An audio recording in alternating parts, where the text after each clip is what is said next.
All right, so I've got my halter already now, and he's worn this a couple of days, and he started wearing a halter when he was probably a few days old, but he wasn't handled a ton on a halter before he got here. And if this was his first day ever, I would have started working him just a little bit with this rope kind of up here behind his ears, just so that he could have had a little bit of feeling of something putting some pressure on the top of his neck, but that wasn't quite so overwhelming as the halter itself. But because he's worn the halter a few times and he's okay with me touching him up here, I just as soon do my rope work with it down at his neck base, so that we just really are isolating the feet and the body and not talking too much to the head. But now, just like any other horse, as soon as I can, I'm going to start to ask him to lower his head just a little bit. And he's not going to put his head all the way down, you know, to my like belt level yet, because he's so young, but he can learn to give just a little tiny bit. And that's the same thing with all the stuff that we're doing with him. Is I don't need this stuff to get perfect every day. I just need him to understand that I'm looking for a little change. And if he can accept that and decide that, you know, life's not that hard, if he just has to try a little bit, he'll probably stay eager to learn for his whole life. So just like any horse, I want to be able to put my hand over his neck like that and kind of bring my halter up. And he just kind of felt that slide along his hair, and it startled him for a second. So I just did it one more time. And then I'm going to make this noseband available to him here and see him kind of hunting that noseband, just like any horse. Very good. Now, before I started putting this halter on, I did a little bit of running my hand around his whiskers and around his muzzle, just to see if that was something that was going to startle him. Because a lot of horses, just the first time they feel something up under their chin, it's enough to make them jerk their head up. So making sure that he can be touched around his muzzle before that rope goes over there can be really useful. So I go to take this off. On him, I've been practicing bringing stuff up the back of his head and touching him on the back of his ears, and he's really not too bothered about that. So I could be as careless as I really wanted to be, probably taking this rope off. But if this was the first time I had ever put him on the halter off on my lariat, I'd build this loop up really big, and I would try to take it off like a game of Operation, where it didn't touch his ears and it didn't touch him on any of the other sensitive parts of his head.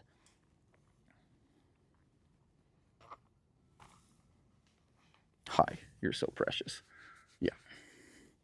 And anytime he's like looking for a little bit of affection, I'm going to try to oblige him, because I certainly want him thinking that's something he can get from me for his whole life. Yeah.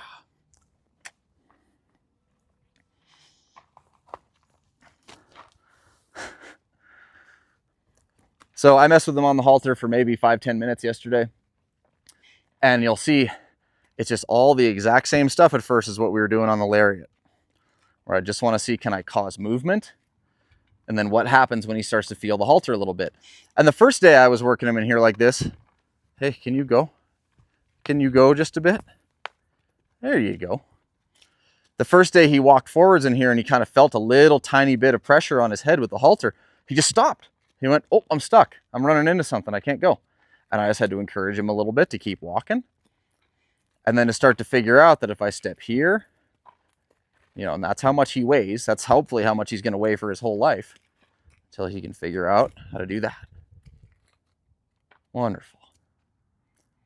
And now, of course, especially with a really young horse, but it doesn't really matter. I'm always trying to do as little as I can with this stuff. I don't want to do a million complex movements and hindquarter yields and that kind of stuff with a little young developing body like this. But I need to do enough that he shows me that he really understands the concept. And then I can probably leave him alone for the next 6, 8, 10 months. And when I pick him back out again, in the spring or in the summer next year and check in on this stuff, if it takes 5 minutes, it'll only take 5 minutes for him to remember. And it will save him, I don't know, 5,000, 10,000 hindquarter yields as an adult horse who doesn't understand how to give to the halter.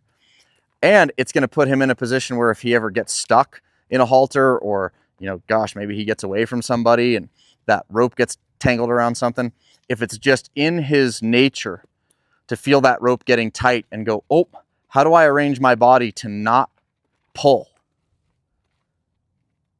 That might save him a lot of injury or a lot of trouble, or even just getting scared.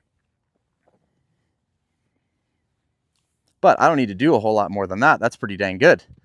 But I'll try the same thing if I step in here by his hind and say, can I ask those hind feet to move, but your front feet kind of stay with me? If I step off here in a little bigger circle, there he got stuck. So I'll drive the hind. I won't pull on the front. I'll say, activate the back end and then see where the front wants to go. There, all 4 feet are kind of drawn to me. That left hind's a little stuck, so I'll keep going. There's all 4, and he caught up to me, so I'll pet him. Super job.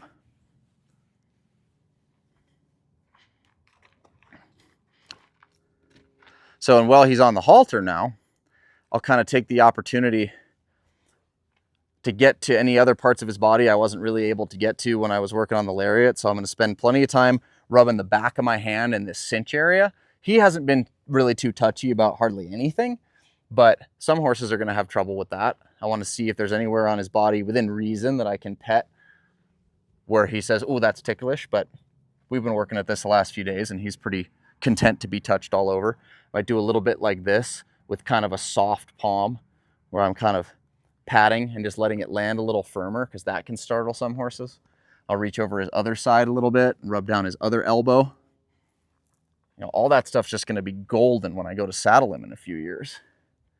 So the same thing here, I have the opportunity to say to him, all right, I'm standing still, can you move? And he's working his mouth. And there he was able to move. I didn't move for him, he moved for me. Which is already important. You know, he already weighs several hundred pounds. I don't need him on top of me, but he's going to be a big horse. So the sooner he's thinking about that, the better.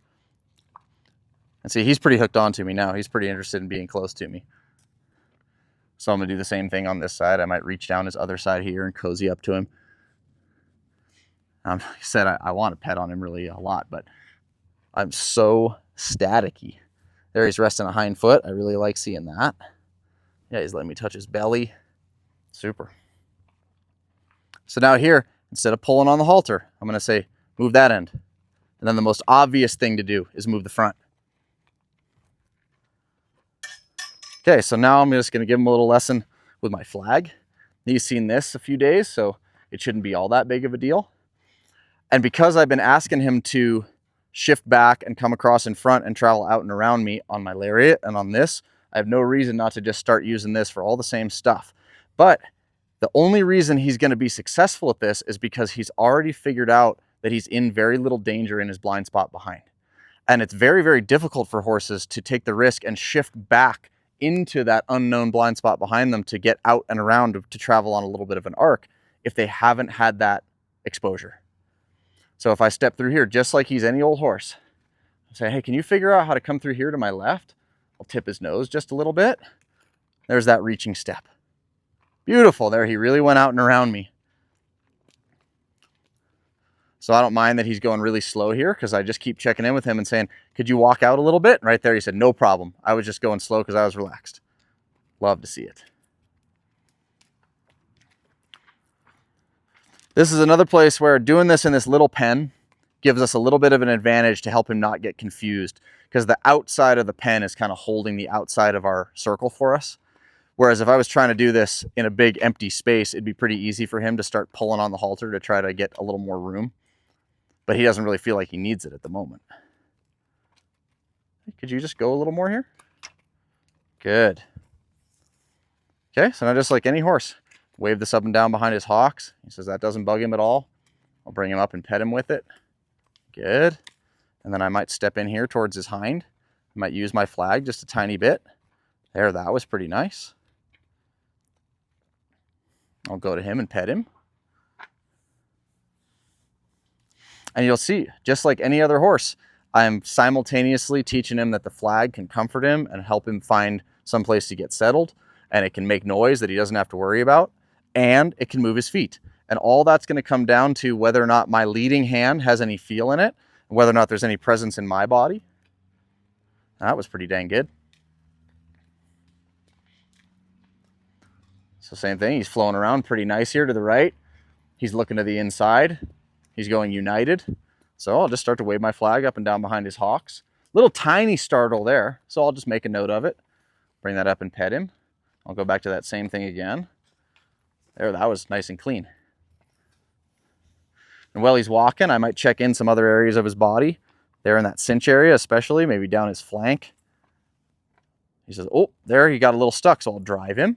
And I'll go right back to petting the part that just made him think he had to slow down. Okay, now I'll step in here. That's how much he weighs. There's just a little articulation of the hind end. So that was just right. I'll kind of walk in here and let those hindquarters roll around. There, he felt the halter a little bit. There, the front came a little bit to me, which I like. Oh, now we're a little tangled up. I'll drive him. Say, can you figure out how to get out of this jam? Which end do you want to move? There, he moved the hind. That made it possible for the front to go. There. He's kind of looking at the halter rope on the ground there. That's good.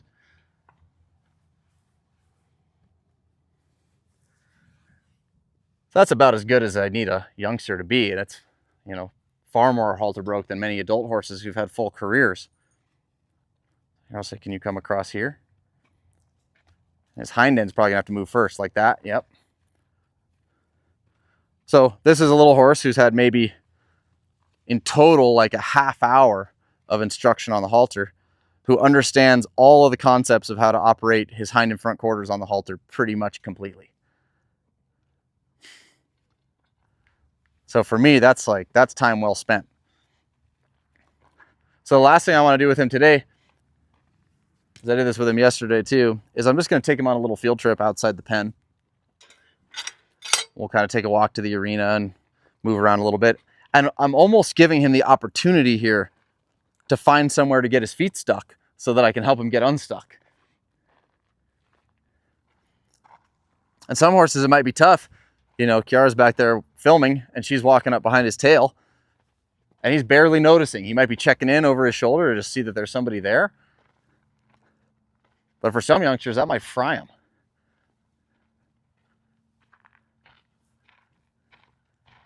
Well, I'd say there's a chance we will be accosted by a big white puppy. Oh, there he is. So right now you can see he's not leading because he's obedient to the halter rope. He's leading because he is just hooked on and wants to follow me. Well, that's how you teach one how to lead. I don't want my horse to lead because it knows that there will be unpleasant consequences if it resists the halter. I want it to lead because it wants to be with me. So here, if I drive his hind a little bit, say, could you turn and get ready to go this way? He says, no problem. He wants to investigate the sand. I'm fine with that. He says, this looks like a pretty nice place to lie down.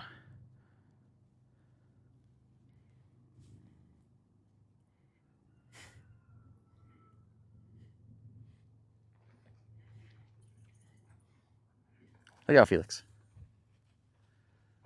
Okay, so here I'm going to say, can you flow through here to my right? Now he's probably going to have to move his hind, yeah, to get the front arranged to do that. Just about perfect. I might work him in a tiny little spit of a circle out here. He hasn't done that outside the pen yet. So this is the first time he's ever worked on a little bit of an arc. That was just about perfect. Felix, oh. Now if I step in here towards the hind, I might drive just a bit there.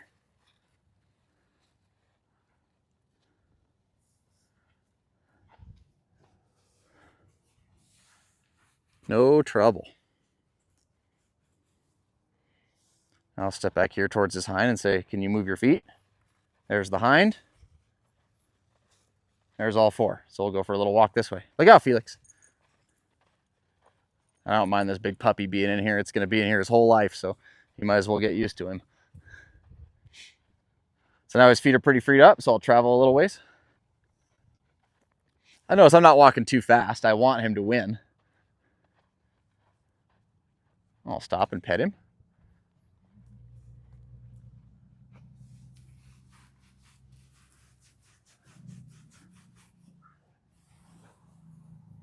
Oh, I'm sorry, I shocked you there. Yeah.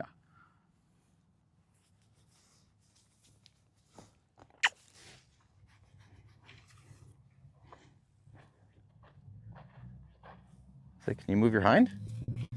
Good. Now I'll say, hey, can you travel through here to my left?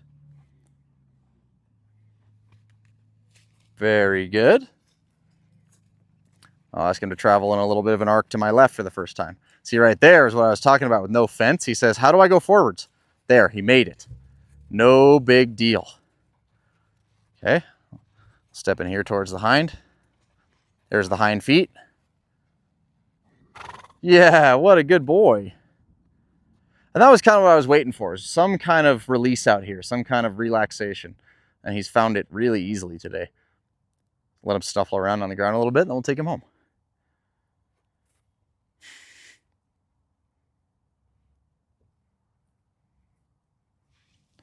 All right, you don't need to eat that much dirt. So once again, right here, I have the opportunity that if I just started walking towards his pen, I could get him stuck. But I'm going to take a little bit of a risk and not drive him to get him broken loose first. I just moved, and he made arrangements to come with.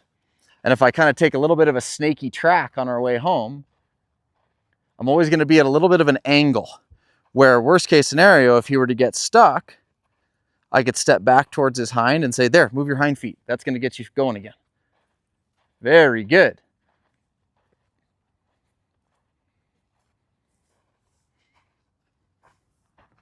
Oh, are you so sleepy?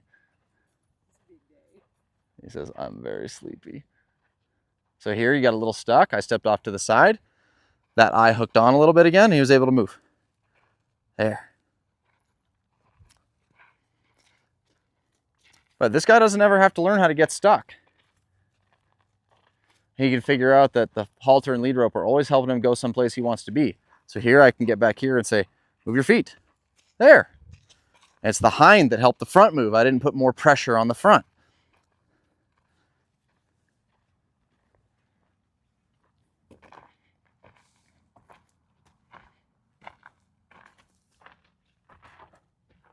This is a little narrow gap, so this is the harder spot to help him get unstuck if I have to. But I can even get back here and drive him a little bit and say, can you get through here? Very good. Now, if he goes past me like that, well, he's got a little semblance of hindquarters. So he's not going to get in a big wreck if he goes past me, feels that rope come up tight on his head, and then gets scared that he can't move. He already knows how.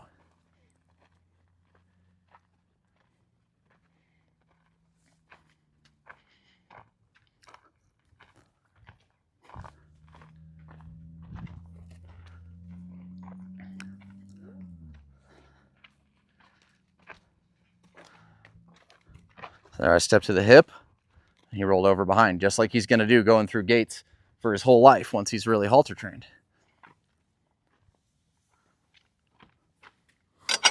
Hi, you did so good today. Very nice. That was easy. Do one more little step back. Lovely. So now take the halter off, just like anybody else.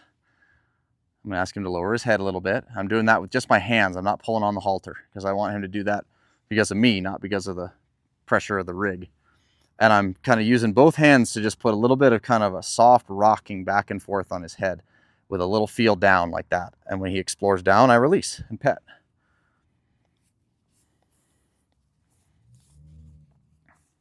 I'll take my halter off.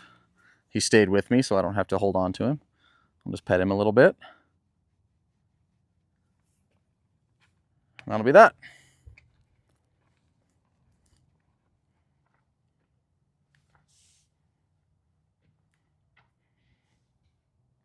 Let's see what he wants to do here. Might help him get unstuck. He's pretty cooked from his little lesson today.